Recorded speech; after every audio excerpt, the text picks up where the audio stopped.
There was once a young man who looked a lot like you, and his name was Jeffrey. You see, Jeffrey was struggling with the ladies, and so he went on to YouTube to seek for advice and started watching red pill content and dating videos. And he knew exactly what to do. So then we find Jeffrey on his first date with this girl that he's met from Tinder.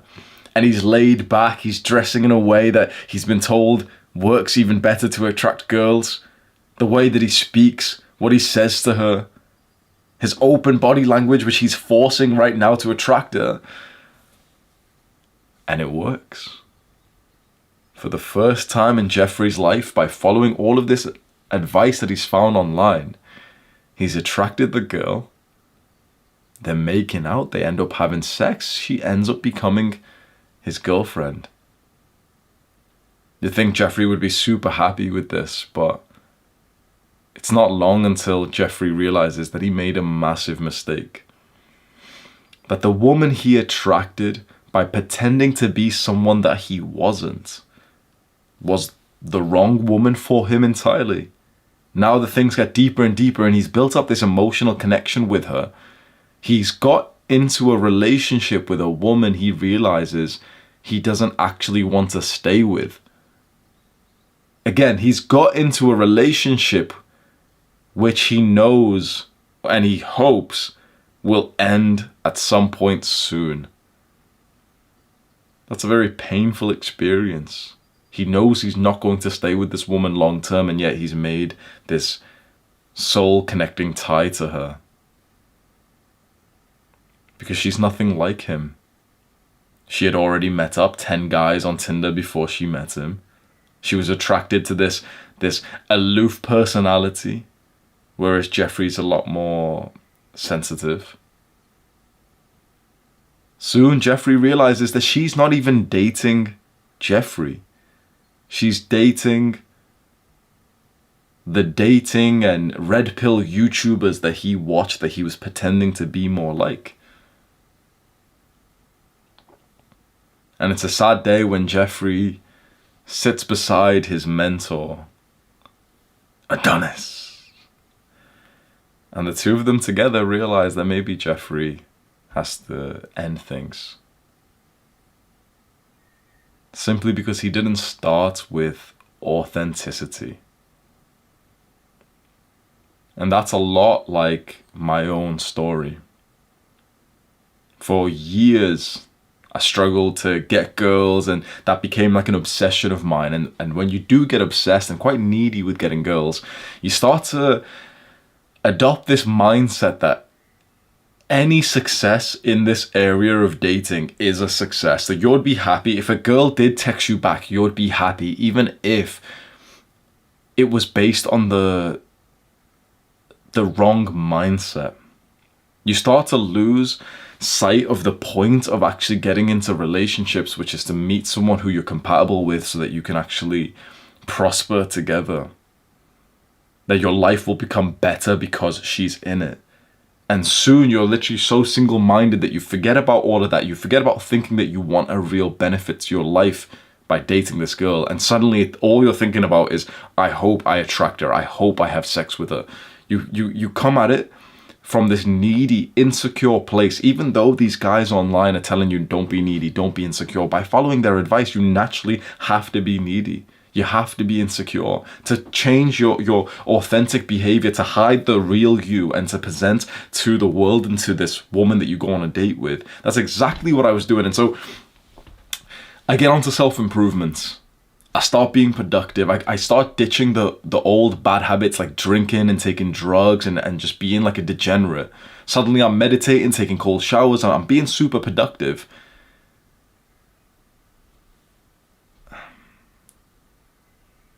And I'm so different to the kind of person that I used to be. The first dating mistake, which I seriously think I really, really wish I could tell everyone who follows me, because this is so important for you. And just a quick disclaimer, like, I know that this video title seems a bit clickbait, but you're going to realize like the advice in this video is actually very serious. It's very valuable for you to take this on. I haven't had the perfect dating life. I've made tons of mistakes, but I think that's why it's valuable to be able to learn from me, because I'll openly tell you I've made a lot of mistakes when it comes to dating.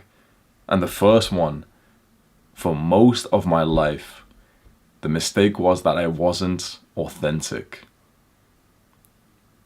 So I made all this progress. I got onto self-improvement. I'm taking cold showers, doing all these things. And, I'm actually leveling up my business and everything. And yet I haven't changed the way that I go on dates. I'm still acting like the same degenerate fuckboy when I go and meet these girls. I'm still like fucking in public, literally, like, so I had this night and day difference. I'm literally this self-improvement like YouTuber, which people started to respect. I had a few thousand subscribers, and I remember I'd go on a date with this girl, still acting like the same kind of alpha fuckboy personality when I go on a date. I'm laid back, open body language, even though I've become kind of aware to the fact that I'm quite an overthinker. I'm a deep person, I'm quite sensitive, but these things, I'm not going to show the real me to her.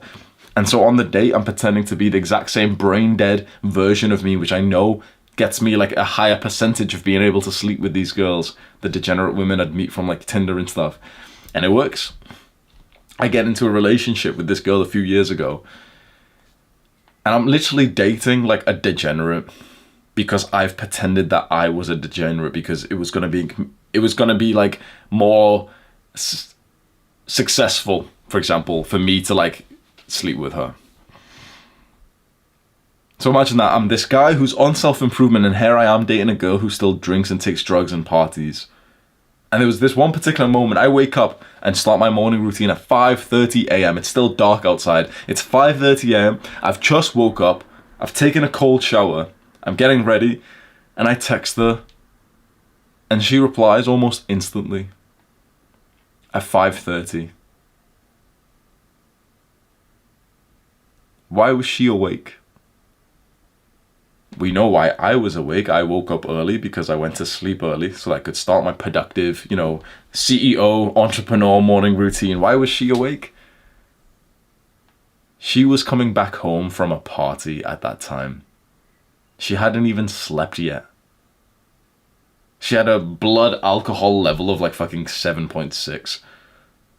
Imagine that, like, if you imagine the split screen difference of me waking up and doing that to like whatever the fuck she was just doing over the last hour. I was just thinking, how are we compatible in any way? We're going in two separate directions. And it was a very painful experience to move on, because even though we were so different, even though I was inauthentic to get into this relationship, naturally when you spend time with a woman, and especially when you have sex with them, like, you do build some kind of emotional connection. And so it was very painful to leave this relationship. Not being authentic wasted months of my life in this relationship where I was just so distracted away from, I should have just been single and just fully focused on work.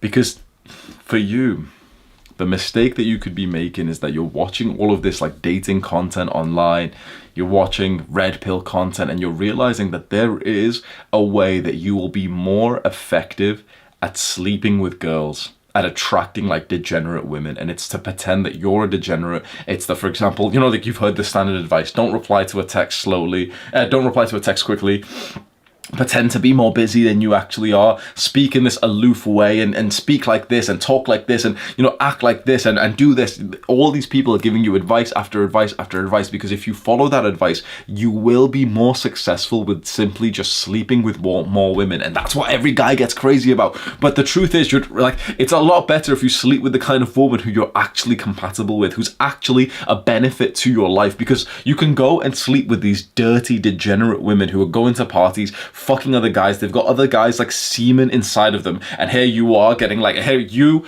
amongst all the fucking red pillars and dating coaches stood there like, oh yeah, any hole is a goal, bro. Oh, yeah, I'm a high value man, bro, give me that cigar. Like, all these fucking guys literally fucking the same stinky holes together. Or you can go and find the woman that you're actually compatible with, who you will literally benefit because she's in your life. You will literally make more progress in your goals if you find the woman who you can be authentic with. And your sex life with her will be a lot better. This is what no one online will tell you, because it's not as cool. What I'm telling you is like the anti-cool thing. I'd get a lot more views if I told you, yeah, go and fuck as many women, go and spin some plates, bro. I've done it. There isn't anything at the end of that pathway. And you might think, oh, well, Hamza, you've done it, so why are you telling us not to? With this one topic, this is where a lot of guys get insecure. If I'm telling you that I've made a mistake and I'm trying to save you from wasting time and energy and like fucking emotional damage from going down the route of a degenerate, there's a huge proportion of people who then think that I'm almost a bad person saying this, because they're saying like, oh, but Hamza, you did it, so why, how are you telling us not to? Like, you're contradicting yourself.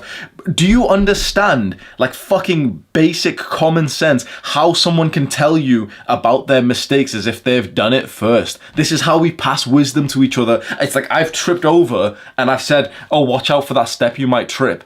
And these fucking little wannabe degenerates around the world that comment and say like, oh, but you tripped, why can't I trip too? Like, what the fuck? That the whole point is that you don't trip on the same rock, so that you can like get faster than me, and you can maybe trip on the rock all the way down there and then tell the guy behind you not to trip on that rock. This is how we pass wisdom to each other, dumbass.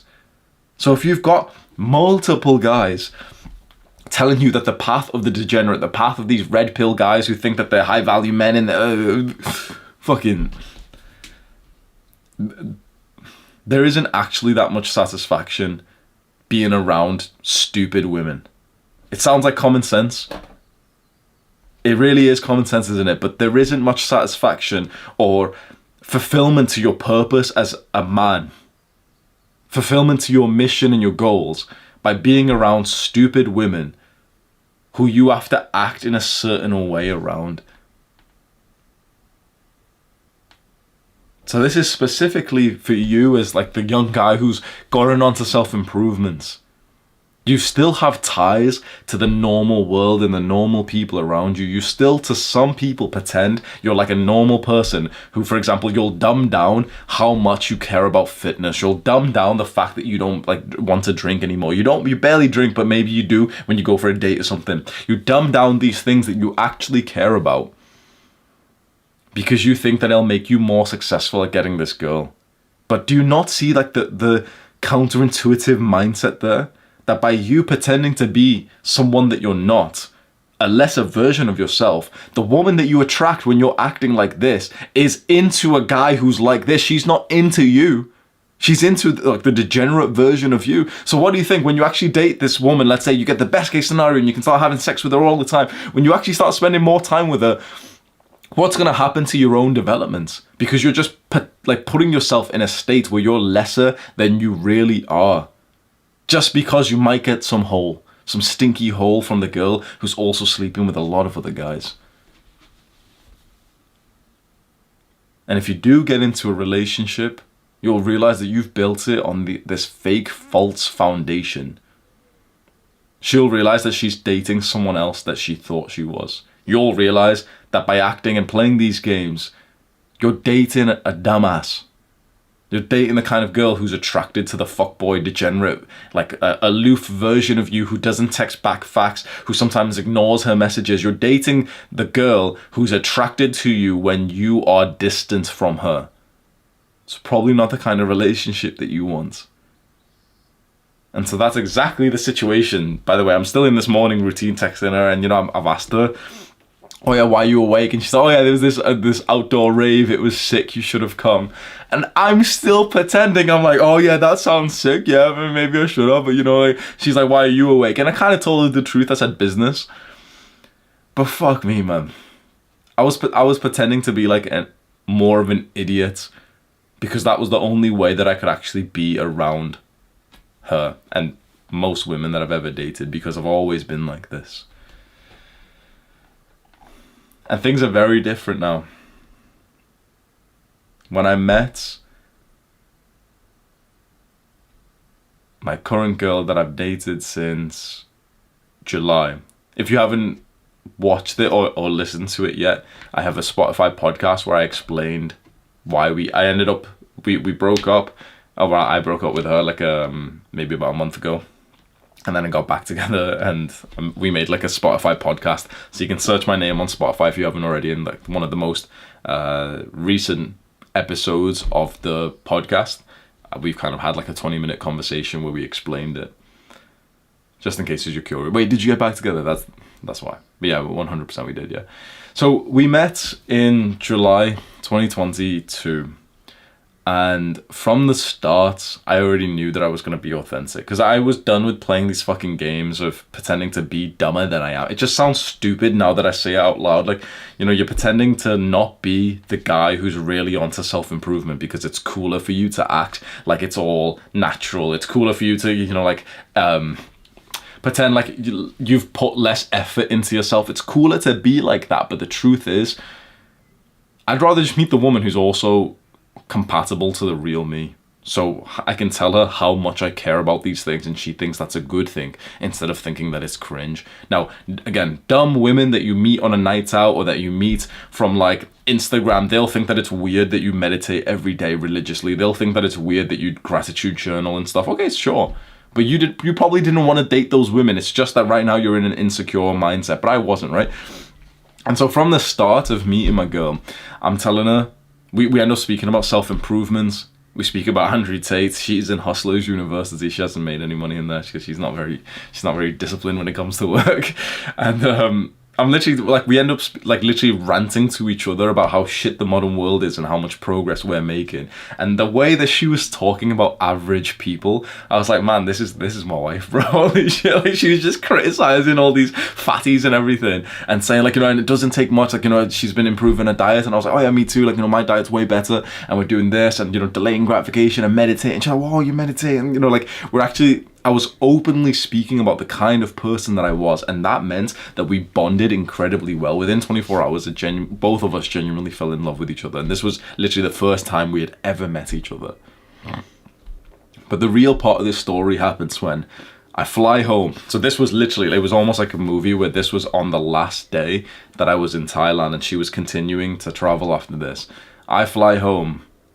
There's the entire globe between us. She's gonna stay there for who knows how long, like months and months, traveling and enjoying her fucking like hot girl summer bullshit, degenerate bitch. And obviously, like, we met when we were both still like kind of awkwardly in the degenerate normal world, but wanting to get more based and everything. We met when we were both there, so we were quite compatible with that because we had these aspirations and these new values of like base tradition and character, but we were still kind of holding on to our old behaviors of like, we were both traveling. Do you know what I mean? It's like, so we both had like a history of being degenerate, so I guess we were quite compatible in that way. But anyway, I come back home, and the moment that I walk through this door, and I hadn't been back here for a good few months, and I literally just walked in and I saw the pages all over my wall. You can't see them, but there's quite... Shall I just show you? I've never really shown them in detail before, but... So I've got...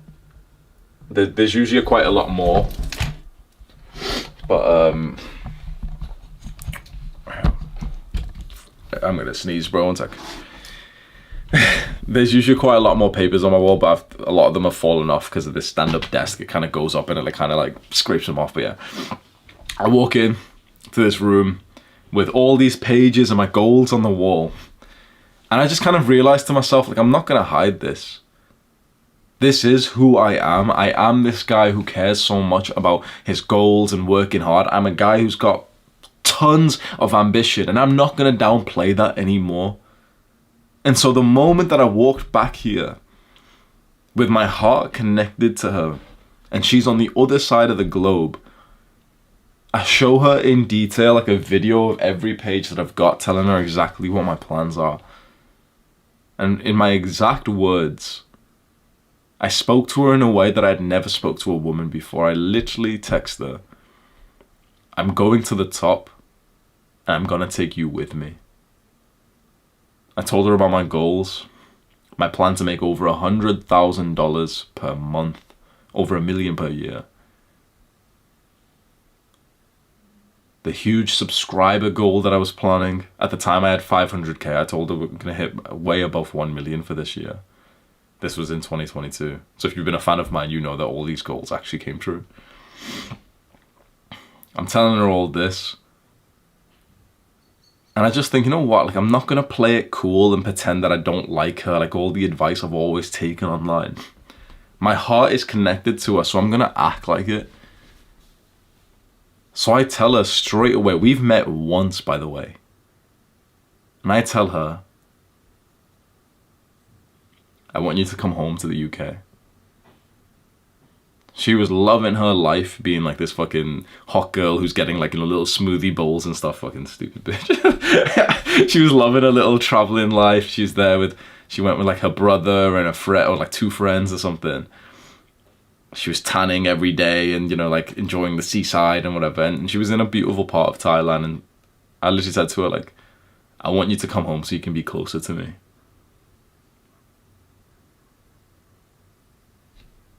She booked a flight.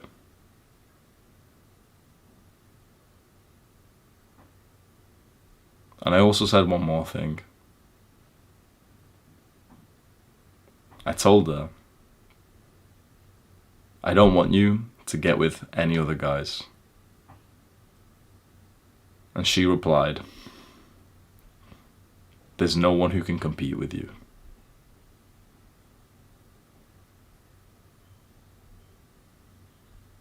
Imagine a woman saying that to you. There's no one who can compete with you. We would not have had that conversation if I was playing cool.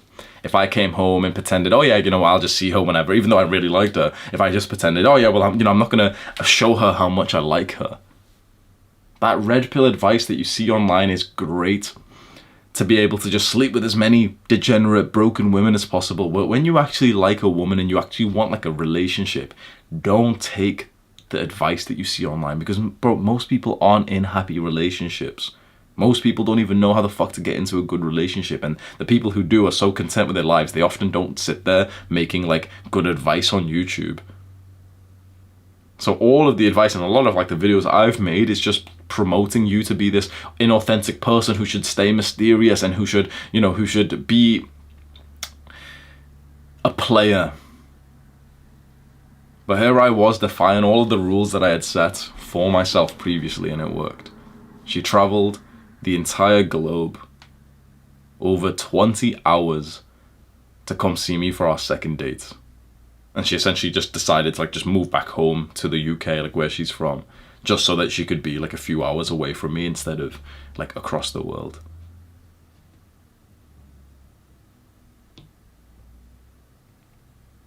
There's no one who can compete with you.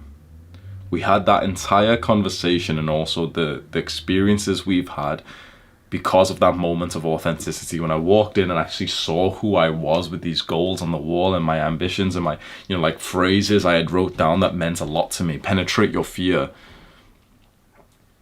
Do the hard work, especially when you don't feel like it. You are a leader.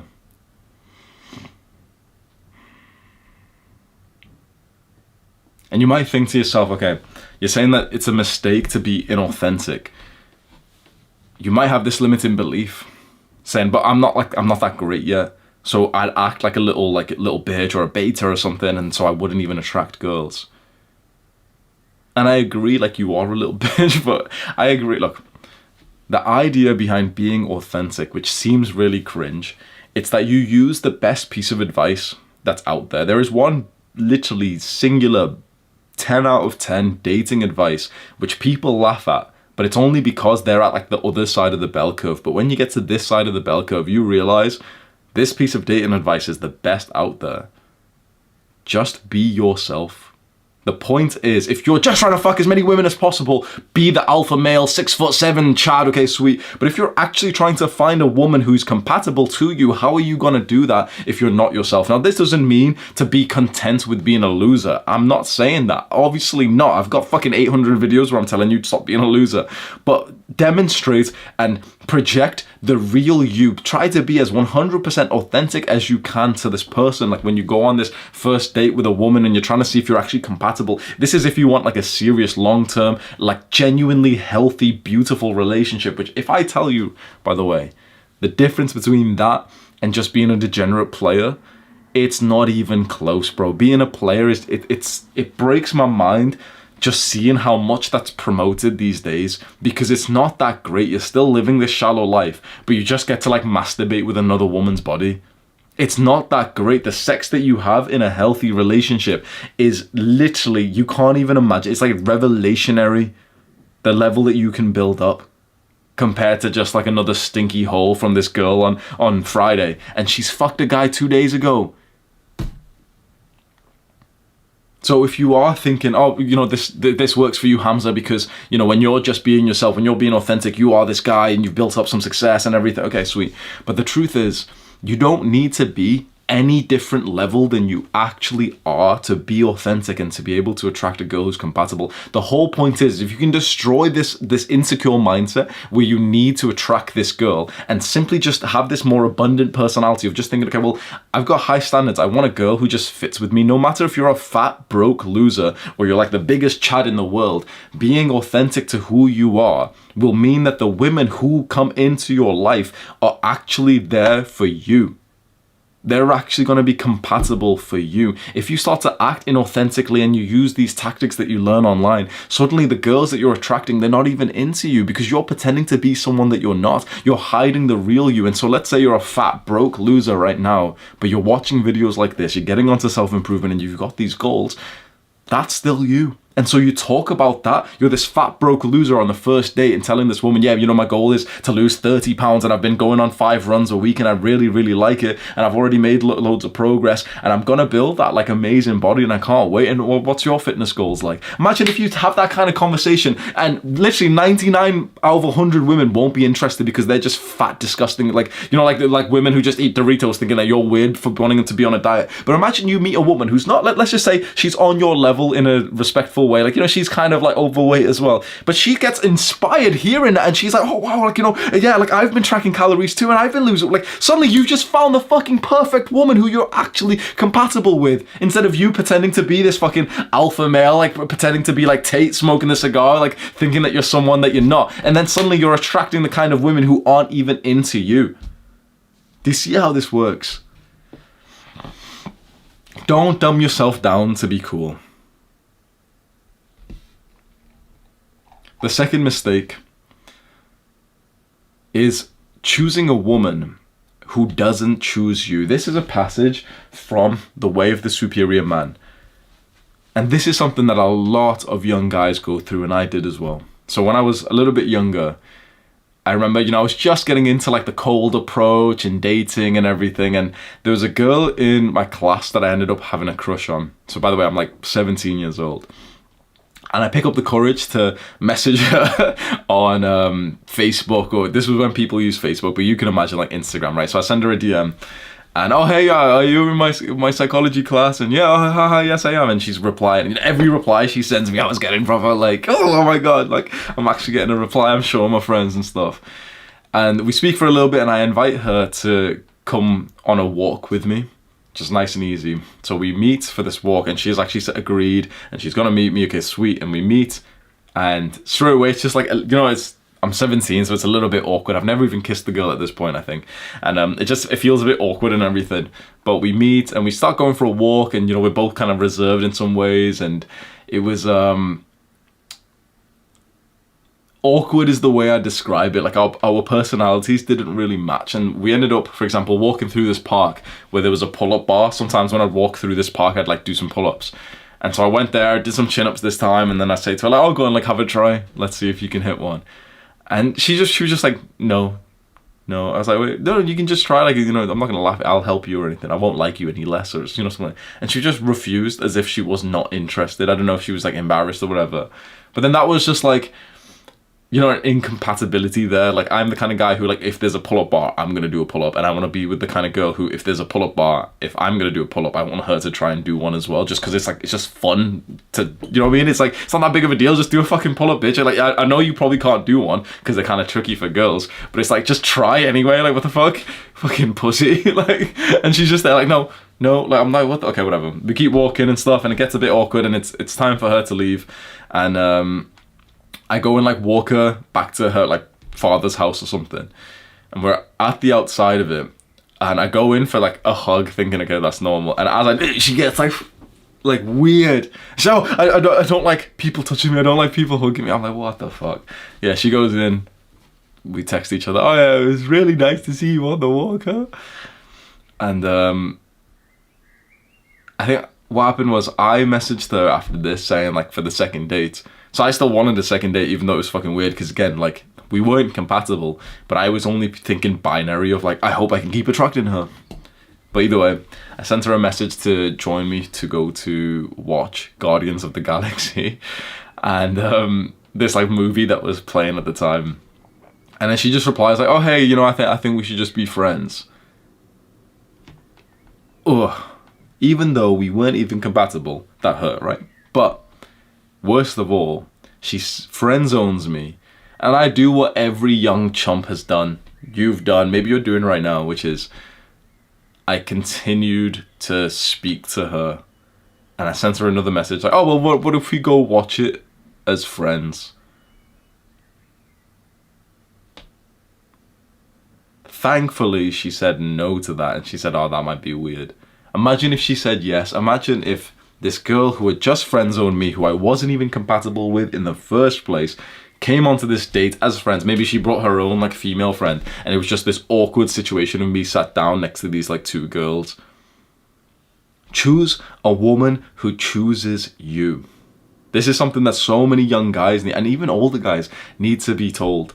If she isn't choosing you, if she doesn't like you, why are you still like acting like you're into her? Let her go. If it's not clear that she's super into you, let her go. She's not for you. And if she isn't super into you and you are into her, naturally you'll demonstrate how needy and clingy you are, and that will not only make her like you less, but it will also make you like yourself less. You lose, like, be honest, every single time, if you think back to those times where you've been pursuing a woman who didn't want you back, be honest, you lost respect for yourself every single time. You felt like shit every single time, and you keep doing it. Why? Because you've been brainwashed. Because you've been, literally, your mind has been manipulated by the shit that you've seen on media, on Hollywood movies, of the nerd who really fantasizes about the girl almost like he's a fucking stalker. And the nerd's fantasizing and fantasizing and fantasizing, and she's not really into him, and she's fucking the jock. She's literally getting deep-throated by the fucking football team, and the nerd's still and he's like looking at her through the window. He's got pictures of, like, you know, he's just fantasizing, and then he ends up saving her life, and she's kind of still into him, but then she runs away again, and then he saves her again, and now she's really into him, and then she gets captured by the evil guy. Hollywood has manipulated your mind to think that if you stalk and fantasize about a woman, she'll be like, eventually you can change her mind. You can't. She's getting dicked down by someone else. Choose your own woman. Choose a woman who actually wants you back. Don't stay clingy. If it's clear, and don't be a little bitch, but if it's clear that a woman's not into you, let her go and just move on.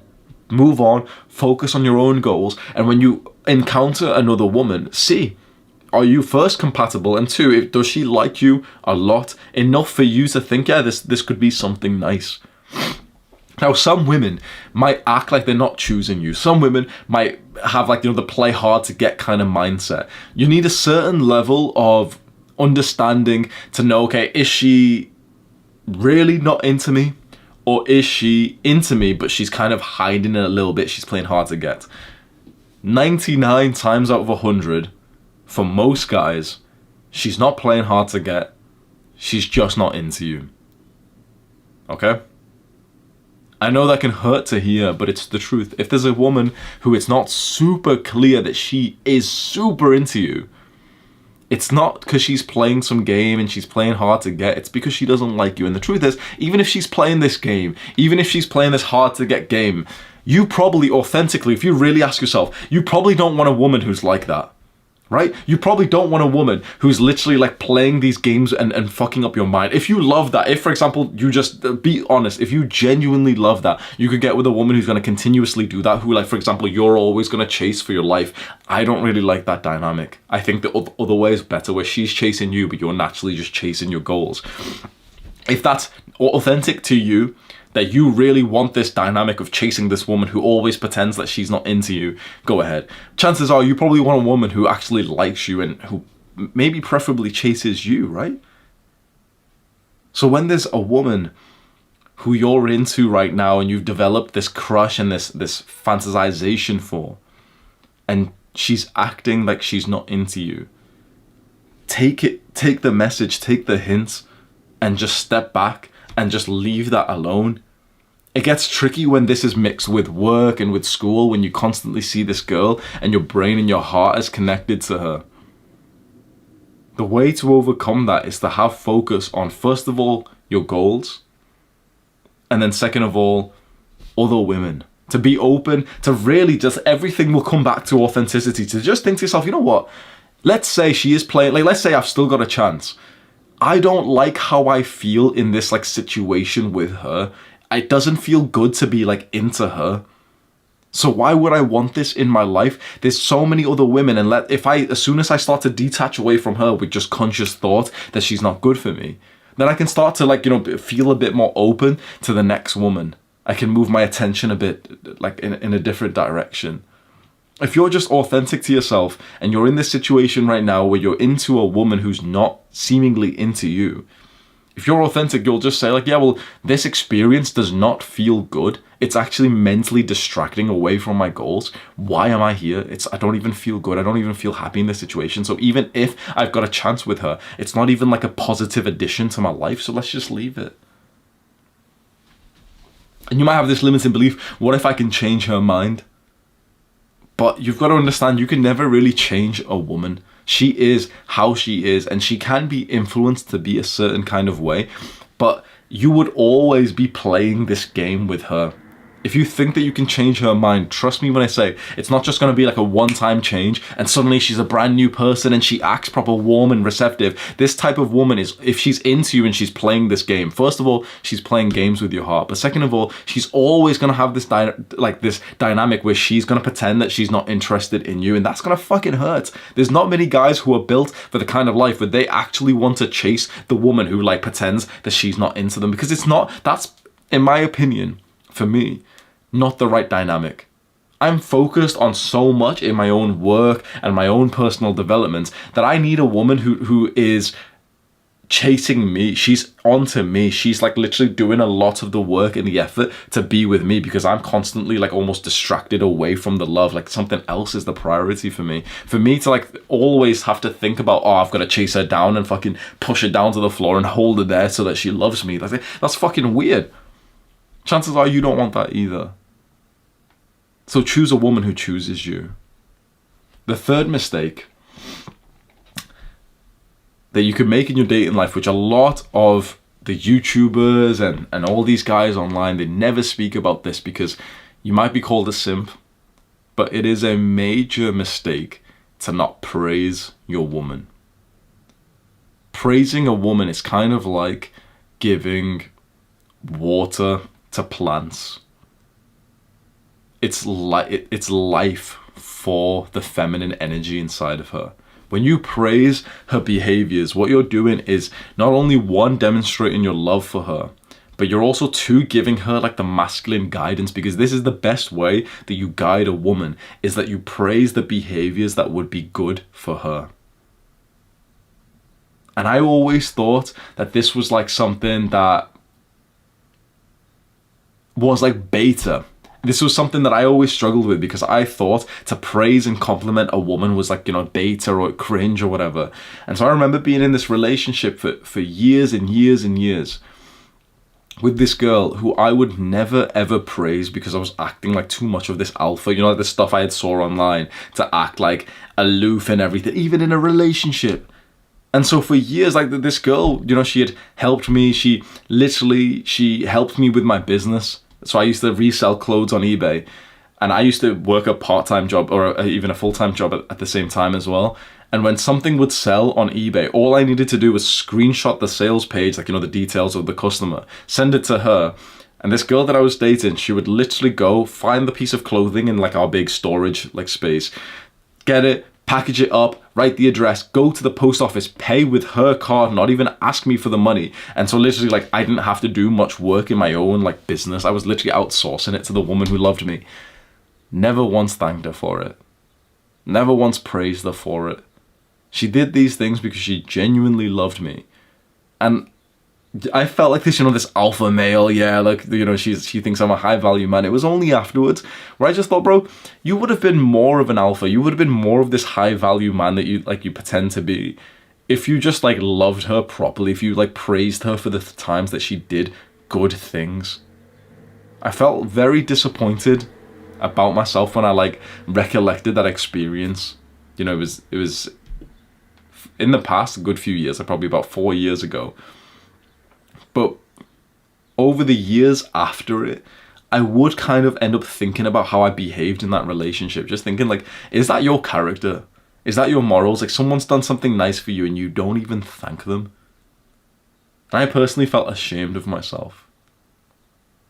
And so when I learned this lesson from praising a woman, like the importance of that, inside of the book, The Way of the Superior Man, and I started to use it a lot more in this relationship that I'm in now, I've seen the effect that it's had. I've seen how much my woman has prospered, how much she's, like, blossomed into this, like, beautiful, like, feminine young lady who's so, like if I told you the things that she does for me, you would probably think that I'm maybe exaggerating, or that this was, like, the ultimate ideal relationship. When I was growing up, I was 17, 18, 19, 20, and I was reading all this, like, dating advice and everything. People used to talk about, like, oh yeah, you'll get a girlfriend who does arts and crafts and she'll make you stuff and she'll bake you stuff and, that's like a good girl. And I could never imagine that, because the kind of women I was dating were fucking demons who just go out and to take drugs and everything. And yet, one by one, when I've been praising my woman, she has gotten into arts and crafts. She does come here. She drives 4 hours to come see me. 4 hours here, 4 hours back home. So 8 hours, which in the UK is huge, right? In America, it might not be or anything, but, like, in the UK, to drive a few hours to come see someone is huge. And she does it every single Sunday. And it's very, very often, pretty much every single time, she brings me stuff that she's made for me. My name means lion. There's a little pencil pot that she made, and then she made this little cactus pot as well. And she's painted all that as well, like that. Little kitties on there. Lion. She made this entire pot, painted it. And that's a really good logo, isn't it? I've got it made as, like, a digital logo now as well. Made these. Literally spends her free time doing, like, arts and crafts and stuff. And it was yesterday when she came and, she opened up her bag and everything. Oh, what she got for me this time? Like, and she had, like, a fucking 3-course meal in there that she had made, all in glass, like, Tupperware. Like, how normal meal prep stuff is all plastics and everything, but she knows, like, how much I'm into, like, anti-estrogenic shit and everything, and she is as well. So she's brought, like, literally glass box after glass box, and we've got Greek salads with loads of chicken. We've got these chia seed yogurty pot things that she's made, and it's in, like, these glass mason jars, and then this glass I don't know what you call it, a cup or whatever, and she's made, like, her own juice into it as well. Like, she said she put beetroot and ginger and apple and orange and, like, all of them, and she's juiced them all up, and here we've got, like, this ultra healthy, like, vitamin juice. And we've got, like, this 3-course meal. We're sat outside in the sun, almost like a mini picnic in my back garden, and I'm just looking around with how much food there is. It's like, she spent days making this. And this isn't even uncommon. Like, for like, very consistently, she would bring almond croissants that she spent 3 days making them. So when my mom, my dad, my brother, my brother's wife, and my sister, when they, like, had saw that this was the girl I was dating, and this was the amount of effort she was putting in, they started praising her as well. And suddenly, like, she comes over every Sunday. And it's like the whole family will, like, my brother and his wife will come over on Sundays as well, because they know that Abby's bringing some croissants or something like that. And yeah, like, I just see her prosper, and it's such a beautiful experience, because I see, like, the massive smile on her face when I say like, oh yeah, this is delicious, thank you for this. And you know, I even praise and compliment her for the drive. Every single time she comes out, I thank her for driving here, because it's 4 hours away. Like, she lives close to London, I live close to Manchester, and she drives this every single Sunday. So imagine not thanking someone for that because you're trying to be like this alpha who doesn't, you know, show emotions or something. That's how I used to be, and now it's like I'm fully so thankful and praising her. And you might have a limiting belief, but like, isn't this simping? You've heard a lot about simping online. What do you think? Does this sound like simping to you? Where your girl has done super nice things for you, she spent days making you stuff, and you thank her for it and, like, you know, praise her and say something nice about her because of this. Is that simping? The difference between praise and simping is love. When you love this woman and she loves you, like, you can't necessarily simp for her. But what I will tell you is just a dynamic to understand. Like, what's the difference between saying to the woman you love that she's beautiful compared to the simp who's messaging her, or, you know, who's commenting below her Instagram picture and saying, oh, you're beautiful? What's the difference? Remember that when you praise, you're praising the behavior that she's just done. And so if your girl, let's say she's just posted a picture to Instagram and you comment, you're beautiful, you've praised her on it, you're actually doing the wrong thing. You know why? Because you're praising her behavior of posting and revealing herself on Instagram. That's why the smartest guys probably don't even like or comment on the girls' pictures. Well, the smartest guys don't date women who have got Instagram. And you might, oh wait, what? Every girl's got? No, they don't. My girl doesn't. It's not impossible to, like, meet a girl who doesn't have Instagram, or to kind of, like, you know, guide her into deleting social media and stuff. It's not impossible. But if you date like a normal girl who's got social media and she posts to it, understand that when you praise and compliment your woman, you're praising the behavior, and she's going to be more likely to do it. And so the guys who are, like, commenting underneath her Instagram pictures, you might be praising the wrong thing, because you're praising her behavior of posting a nice picture of herself on Instagram. When she walks in front of you and she's looking really nice, 100% praise her, look at her, like, you know, wolf whistle. Like, your girl will love that. Next time you see her looking good and she's, like, walking or something, literally just wolf whistle whilst, like, staring at her ass, and she will burst into, like, the biggest fucking smile. You know, women used to say that they don't like getting catcalled or some shit. Obviously, like, it's different when it's some random fucking dirty looking hobo or something, but when it's from the man that they love that shit. They love it. Next time even if your girl doesn't look good, by the way, even if she's, like, literally not even dressed up, you're just chilling at home, when she walks off somewhere and you're, like, staring at her behind, literally just wolf whistle and just keep staring at her ass, and she'll look back and she'll literally smile like the fucking, like, little girl, and she'll be, like, waddling away after that. Little stupid bitch. Don't praise bad behavior. That's what you're doing. When you comment below her Instagram picture, that's why that is, like, a bad form of simping, because you're praising her to be more of, like, a brain dead social media user. Be very careful about the things that you praise, but when there is something that is the right thing for you to praise, like, for example, she's looked good in person, she's made you something, she's been polite, she's gotten into some really good hobby that's really good for her, praise that like crazy, and don't try and be this, like, you know, this aloof person, this alpha male who doesn't care about that. It was such a mistake of mine that I hope you can learn from, where I was, like, you know, that persona that I had, where I was never going to say thank you or anything. Because it's just, like, now that I say it out loud, it sounds almost weird. Maybe you're thinking, wait, Hamza didn't even thank, like, previous girls who'd been nice to him. Because it's manners. It's literally just being like a gentleman. Is if someone's been nice to you, you thank them. But especially for a woman, if she's behaved in a way that you like, but also that you genuinely think is good for her, praise that like crazy. To a huge level. Because then she's going to be more likely to do it again. I've got a nice story for this one. So the fourth mistake is overlooking the small things. I wasn't really sure what to title this section, so maybe we can rename it, or you can just call it whatever. But I'll tell you the specific story and you'll get the idea of what I meant. So still yesterday, you know, I have this little picnic outside and everything, have a really great time with my girl.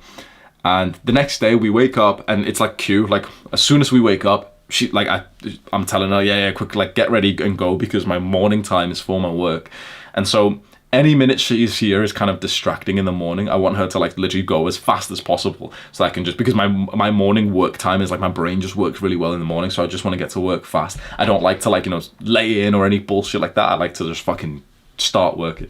And she's, as I can imagine all girls do, bro, she's just taking the piss, man. She's like getting ready and stuff, and she's just slow, and she's trying to kiss me and stuff, and then she's like getting ready to leave. Oh, Hamza, where's my keys? And she's trying to look for her keys. It's just pissing me off. And then like my mum asks her if she wants some breakfast, and she's like, yeah, I will. And so she sat downstairs. I come up and I just start working and everything. And so she can see that I'm not pissed off, but I'm a little bit like, I'm trying to focus on this, and she keeps coming in and out of my room. She's left the keys here. Oh, have you seen my sock? Like, fucking read. Like, and so yeah, she ends up leaving, and she's got all these bags and stuff, and I've been distracted from work a little bit, but whatever. It's just, it's the nature of things when she's like gonna stay over for the night.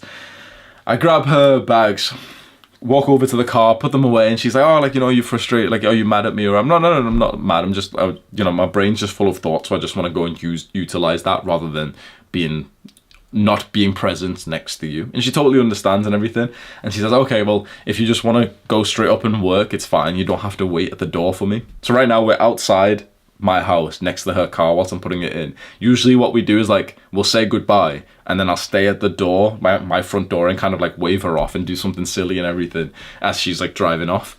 And she said, oh, well, you don't have to do that. You can just go straight up and work. And I'm like, yeah. Obviously I'm going to go wait at the door. Do you know what I mean? So I kiss her goodbye, okay, goodbye, and I just stand at the door, and this fucking dumbass is just taking so long to drive off, man. It's like literally every second counts with my morning productivity. But I hear the car rolling, and she starts driving forward, and she actually looked a little bit sad, like the first second that I saw her, and she looks over to the right, probably not expecting me to be stood at the door. And I swear, the moment that she saw me, like here she is in the car, she was looking kind of sad. The moment she saw me, I saw her face light up like a little girl on Christmas. She goes, like, she goes like that, she's probably happy. She almost crashes with like someone pulling into our road. I always do something silly, so as she's watching me, I start like thrusting into the air like this or something. Like, and yeah, and she just looked really happy. And honestly, I think that just made her day. I can imagine she was smiling on the way home, and she told me how happy that made her twice. I think, like, she texted me literally like a minute after that. So I think she genuinely pulled over to text me, and she wrote like the word, like, you don't know how happy that just made me feel seeing you at the doorway. And then we ended up calling, and she said the exact same thing, that made her super happy. It was the small thing of literally just standing at the door and spending an extra 20 seconds waiting for her to drive off, to kind of like to wave goodbye, that she wasn't expecting. And that meant so much to her. For us guys, we can think it's like, oh, it's silly. Oh, you should have just got to work and everything. You can definitely be stuck in like the masculine mindset. But there's a switch that you need to make, which I really think is valuable. It's when you really do have like a masculine brain and heart, but you use your masculine thinking to figure out how to make her feminine core feel fulfilled. What I mean by that is, we are masculine men. We're young, goal-striving, ambitious men who work hard. But then with our masculine energy, we should use that to figure out like just how we discipline ourselves to, get onto our diet, and how we discipline ourselves to do everything else. We should use the same energy to discipline ourselves to give her the feminine nourishment that she needs to feel good. And so we think about the things that she needs, which is, like a constant feeling and reminder of love and security and joy. These are things that the feminine energy thrives on.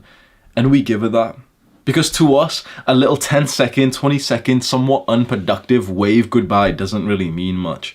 But the gentleman, that like the grandfather, when he drops off like his granddaughter, he knows how much it means to his granddaughter that when he's in the car dropping her off to her parents' house or whatever it is, that he's gonna just wait in the car and just keep like looking, because he knows his granddaughter's gonna turn around and wave a few more times, and then the door opens and her mom's there, and then the granddaughter walks inside and she'll wave again. He knows, like, if you imagine like the Chad grandpa, he knows that this is what the feminine energy is like. The feminine just craves these micro moments of joy and love. And I think it's just so important to give this to your woman and to not overlook this just because you're blinded by your own bias that, oh yeah, this stuff is kind of unproductive. You know, you could save 10 seconds and you could drive off. Chances are you're watching this and you're thinking, yeah, like, I actually do understand that. I'm not just going to, you know, drive off because it's not unproductive, not for her. And truthfully, not really for you either. Because if you make your woman feel good, she will in turn give you her gifts, which will give you more, like, you'll just, it's weird practical stuff that you get from a girl. Like, when you're dating a good girl, you literally feel less muscle soreness in your body. You feel more energy, you've got more direction, you're more disciplined, you're less distracted. And so she's giving you these gifts, we need to give her ours. There's one more point. I might end the video here because we got the builders coming up and they're doing renovations, but I'll read you this point very quickly. This is from chapter 32. I think you might like this. So everything that I'm learning about loving a woman is really coming from this one book, The Way of the Superior Man. And this mistake that a lot of men make is to make her your priority. And so I'm just going to read you this part of the book. She doesn't really want to be number one. A woman sometimes seems to want to be the most important thing in a man's life. However, if she is the most important thing, then she feels her man has made her the number one priority and is not fully dedicated or directed to divine growth and service. She will feel her man's dependence on her for his happiness, and this will make her feel smothered by his neediness and clinging. A woman really wants her man to be totally dedicated to his highest purpose and also to love her fully. Although she would never admit it, she wants to feel that her man would be willing to sacrifice their relationship for the sake of his highest purpose. Think about that. She would never admit it. She wants to feel that you would sacrifice your relationship with her for the sake of your highest purpose. I actually think that's very true.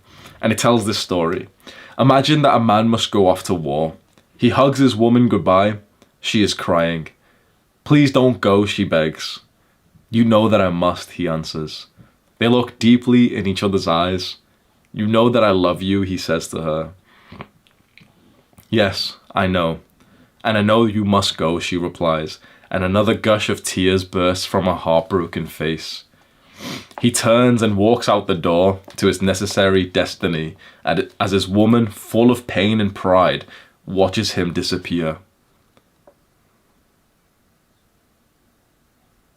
A man's highest purpose is his priority, not his intimacy. So this means your goals are your priority, not your relationship. Your woman knows this. Deep inside, she really wants it to be this way. This is important now. The woman in the scene above would actually feel strange if her man suddenly said, I've changed my mind. You are more important to me than the freedom of mankind. You are the most important thing in my life, and I don't care if my service to humanity is needed elsewhere. So I'm staying here with you. Even though part of her would feel glad, a deeper part of her would feel deflated, emptied, and let down. Imagine that scenario. With this scenario where this woman's hugging her man and he's about to go to war. He's about to like do this thing that he needs to do. And it's so sad and they're not going to be together. And essentially like, you know, their relationships is going to be put on hold. And she's literally heartbroken. Imagine that same point where her man turns around and says, you know what? I'll just stay here with you actually. She'll be really happy, but she will think that you're a little bitch. And a micro moment of this happens every single time that your woman knows you're supposed to go to the gym and you don't, and you end up spending time with her. A micro moment of this happens every single time you spend time with her, even though you'd rather work. You know, women can tell when you're not like achieving your goals because you emit such a different energy when you've made amazing progress to your goals. Imagine yourself in third person. When you are making amazing progress to your goals, you literally walk, talk, and breathe in a different way than you do if recently you've been slacking off. And women can see this, and the woman that you sacrifice your goals for will literally dislike you for doing that, even though she will tell you that that's what she wants you to do. Think about that. She will act and tell and ask you to sacrifice your goals, to spend more time with her, and she will literally like you less if you listen to that. Your woman should never ever be your number one priority. Your priority should be your goals. Now, certainly one of your goals will be, for example, to have love in your life, to see your woman, to and to spend some time with her 100%. But the priority, like the major mission in your mind, the purpose of your existence can't be to simply just get a girlfriend. It should be something that is, well, you decide. You decide. What I will tell you from my own understanding of purpose and mission, and these things seem kind of vague. I'll leave you with one last lesson.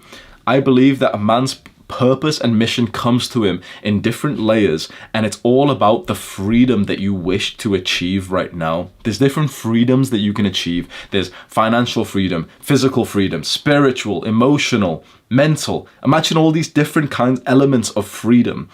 That is your mission. Right now, for me, it's financial freedom. For another guy, it could be sexual freedom because of the fact that he's always struggled with girls beforehand, and that's the thing he's currently obsessing over. For another guy, imagine that some guy who's recently just gotten really into yoga and stretching and rehabilitation. What's his? Physical freedom. That's what he's spending his time on. Physical freedom would be this other guy's priority, and that is the priority. Like, that is the major thing in his life. So figure out which freedom you're currently pursuing, which means the most to you. Don't just choose one that sounds cool. Which one genuinely would change your life the most, and also is the one that you are naturally you've got this desire for. That's the one that you should prioritize. For me, it's financial freedom. If yours is also financial freedom and you want to be an entrepreneur, the top link in the description for Adonis School, I think you'd really, really like that. It's where you join this community of other entrepreneurs. Everyone's in here. We're all I'm teaching how to make money online, how to grow your YouTube channel and all these things, and how to develop your character and mindset of an entrepreneur. I think it's an amazing place to be. And that's the top link in the description. Do the hard work, especially when you don't feel like it. Mwah!